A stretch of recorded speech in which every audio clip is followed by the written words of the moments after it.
तो hello friends, welcome back to my channel. तो कैसे हैं आप लोग? उम्मीद करता हूँ अच्छे होंगे और आप लोगों के बेहतरीन सपोर्ट से हम भी बहुत अच्छे हैं। तो दोस्तों आज हम लोग करने वाले हैं साइंस के वीवीआई ऑब्जेक्टिव क्वेश्चन जो क्लास 10th के लिए इंपॉर्टेंट हैं और ये सभी बोर्ड के लिए मान्य हैं। यानी कि ये नहीं कि हाँ ये बिहार बोर्ड या यूपी बोर्ड या झारखंड बोर्ड या उड़ीसा बोर्ड, पश्चिम बंगाल बोर्ड, महाराष्ट्र बोर्ड या मतलब राजस्थान, गुजरात, अहमदाबाद, ये सभी बोर्ड के लिए नहीं, सभी बोर्ड के लिए ये मतलब कि हेल्पफुल है। तो आप लोग किसी बोर्ड की तैयारी कर रहे हो, आप लोग को ध्यान से देखना होगा। और विद्युत धारा इसका नाम है, पाठ का नाम है विद्युत धारा। 3 पाठ है ये भौतिकी का और ये साइंस के अंतर्गत आता है। तो चलिए दोस्तों पहला क्वेश्चन शुरू करते हैं। तो आज का हमारा पहला क्वेश्चन दिया गया है कि विद्युत धारा की चाल प्रकाश की चाल में क्या संबंध है। यानी कि विद्युत धारा की चाल और प्रकाश की चाल में दोनों में क्या अंतर है। तो दोनों की चाल समान होती है।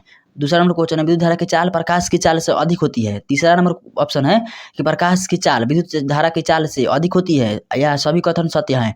तो इसका सही उत्तर हो जाएगा ऑप्शन ए, यानी कि विद्युत धारा की चाल और प्रकाश की चाल दोनों समान होती हैं, एक समान चलती हैं। तो ये याद करने में थोड़ा सा परेशानी कम होगी। चलिए गाइज आगे देखते हैं क्वेश्चन 2 नंबर क्वेश्चन में दिया गया है कि 6 वोल्ट बैटरी से गुजरने वाली हर एक कूलाम आवेश को कितनी ऊर्जा दी जाती है। तो हर एक कूलाम जैसे कि जितना वोल्ट का बैटरी रहेगा ना उतना कूलाम मतलब का ऊर्जा देनी पड़ेगी। तो 6 वोल्ट का है तो इसमें कितना देना पड़ेगा, तो 6 जूल देना पड़ेगा। तो इसका ऑप्शन बी सही उत्तर हो जाएगा। चलिए गाइज 2 नंबर हो गया। 3 नंबर क्वेश्चन देखते हैं। तो दोस्तों ये सभी जो क्वेश्चन है ना प्रीवियस ईयर के क्वेश्चन है। प्रीवियस ईयर का क्वेश्चन आप लोगों को पता होना चाहिए कितना ज़्यादा महत्वपूर्ण है और मैं आपको याद करवाने का भी कोशिश करूंगा। तो इसलिए आप लोग ध्यान से वीडियो को देखिएगा। अगर से आपको लग रहा होगा कि ये वाला क्वेश्चन बहुत ज़्यादा आसान है तो यही वाला क्वेश्चन आएगा, क्योंकि अगर जो आपको आसान लग रहा होगा ना तो वीडियो को आप लोग केवल रिवीजन कर लीजिए। अगर जो आसान नहीं लग रहा है तो फिर भी आपको वीडियो को पॉज करके याद करना पड़ेगा, क्योंकि ये सभी जो क्वेश्चन है बहुत ज़्यादा महत्वपूर्ण है। 3 नंबर क्वेश्चन है इलेक्ट्रॉन पर आवेश होता है। तो इलेक्ट्रॉन पर आवेश कितना होता है, तो आवेश के बारे में पूछा गया है। तो इसका सही उत्तर हो जाएगा 1.6 × 10⁻⁹ कूलाम है। तो यहाँ पर टाइपिंग करने में थोड़ा सा गलती हो गया है। ऑप्शन सी इसका सही उत्तर होगा, लेकिन यहाँ पर -19 नहीं दिया गया है।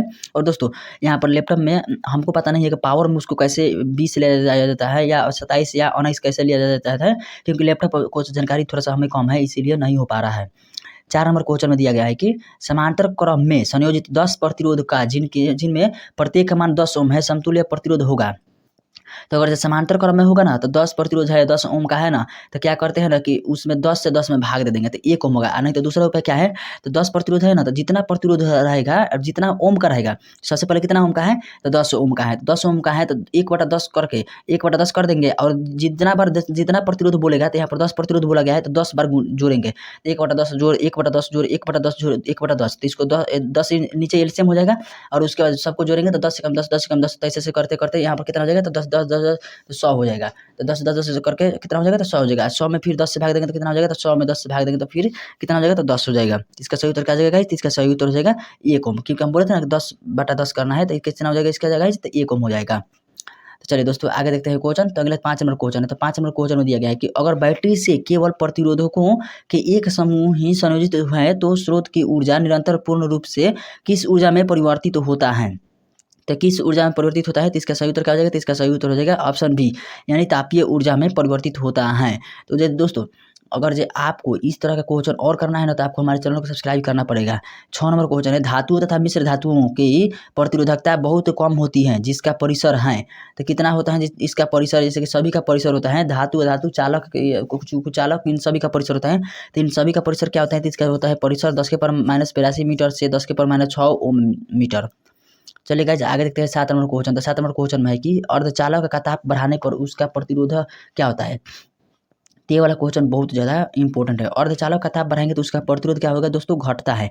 जैसे कि आप लोग सुने होंगे यहाँ पर क्या बोला गया है, अपरिवर्तन रहता है। तो यहाँ पर गलती हो गया टाइपिंग।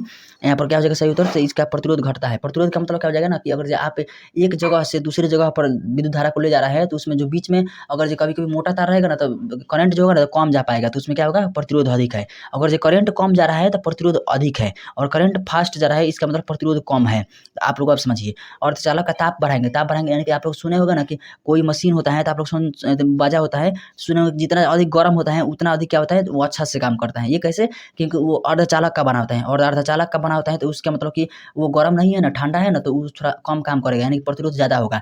और गर्म होगा ना तो वो अच्छा से काम करेगा यानी प्रतिरोध कम होता जाएगा। तो गर्म होता क्या होगा, उसका प्रतिरोध घटता है। तो आप लोग अपने समझे होंगे। चलिए आगे देखते हैं गाइज क्वेश्चन 8 नंबर। तो 8 नंबर क्वेश्चन हो गया है। 8 नंबर क्वेश्चन नहीं हुआ है, मतलब 8 नंबर को करना है।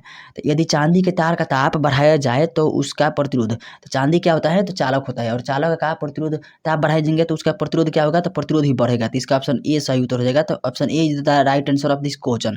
देखिए चालक और कुचालक में दोनों में अंतर होता है, और अर्धचालक में, इन सभी के लिए ये वाला अलग अलग याद करना पड़ेगा। तो 9 नंबर क्वेश्चन है कि यदि R1 तथा R2 दो प्रतिरोध समांतर श्रेणी में जुड़े हैं तो समतुल्य प्रतिरोध होगा। तो समांतर में जुड़े हैं तो समतुल्य प्रतिरोध कितना होगा, तो R1 तथा R2। तो अगर ये समांतर में जुड़े हैं ना, तब इसका आंसर अलग होगा, क्योंकि प्रत्येक से कम हो जाएगा, यानी कि R1 से भी कम और R2 से भी कम, क्योंकि जो इनको आपस में जोड़ देंगे उसके बाद पलटना होता है। जैसे कि आपस में जोड़ेंगे तो कितना हो जाएगा, 1/2 जोड़ेंगे तो मतलब मान लो कि 1 हुआ, लेकिन फिर इसको पलटेंगे तो 1/1 होगा। तो इसीलिए ये आपस में सबसे कम होते हैं। 10 नंबर क्वेश्चन है, और ये जब सभी क्वेश्चन है ना, ये 12th में ये सब डीपली में पढ़ना है।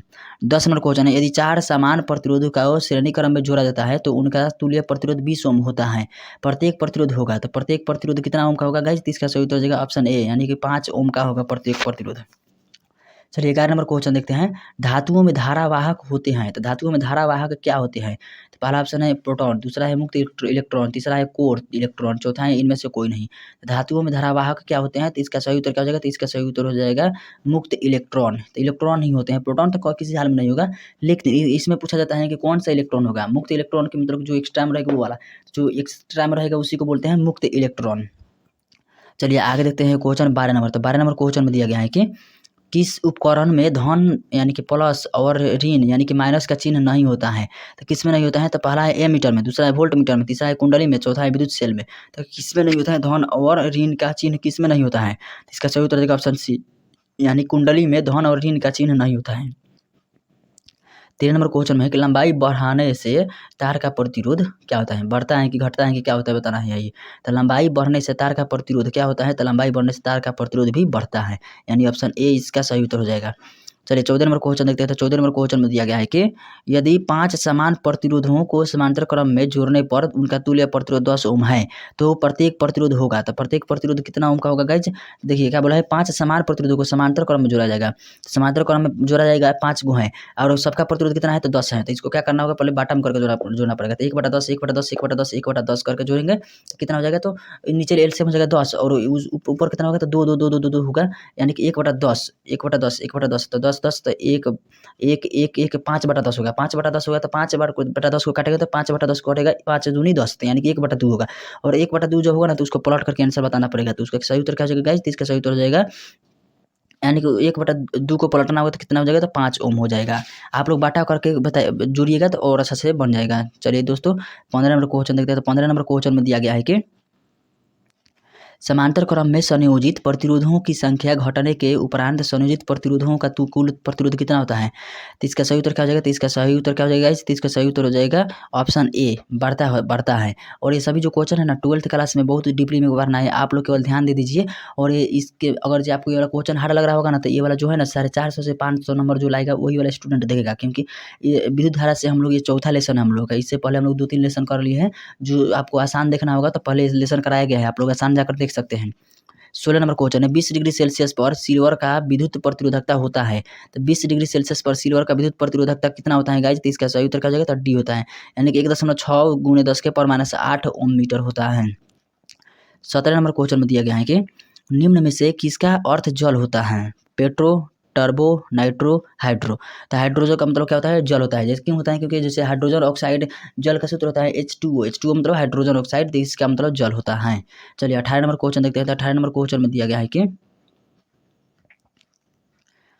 ताप बढ़ने पर चालक का प्रतिरोध मतलब क्या होता है, बढ़ता है कि घटता है। तो क्या होता है दोस्तों, ताप बढ़ाएंगे ना, जितना ताप बढ़ाएंगे तो उतना उसका प्रतिरोध बढ़ेगा, यानी कि जितना ताप बढ़ेगा ना वो उतना अच्छा से काम नहीं करेगा। तो इसका ऑप्शन ए सही उत्तर हो जाएगा। चलिए 18 भी हो गया। 19 नंबर क्वेश्चन देखते हैं। तो 19 नंबर क्वेश्चन में दिया गया है गाइज कि रेशम द्वारा रगड़ने पर कांच की छड़ में उत्पन्न आवेश होता है।